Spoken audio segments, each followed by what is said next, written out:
How do you say, or how can you tell which one papatok or hindi? Is it a trial and error again? Yun nga, may influence really kung ano yung emotions Yeah. ng modern Filipinos at that time. Like, for example, this one.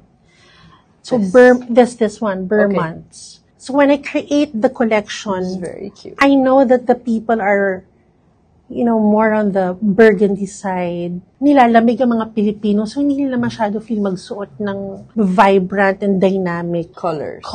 So you go with the season. With the season. Kaso, hot and lang tayo dito, wet. Pero I know what you mean. Pero like, diba? In the fashion season. Oo. Okay. And then also, pag may nangyari, like for example, nagkaroon ng, yung sa Siargao before, mag-create ka ba ng collection na puro ganito? Of course, hindi. So, it's more of the black tones, na parang may sparkle lang siya, may rhinestone siya, deep tones. Because the Filipinos, they won't relate to that in that moment. Yeah.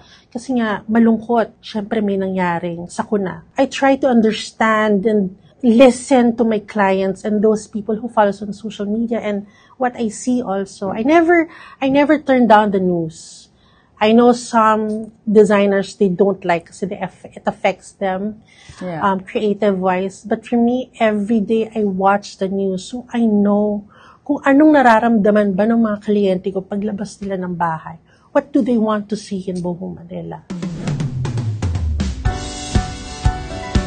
A sense of Filipino.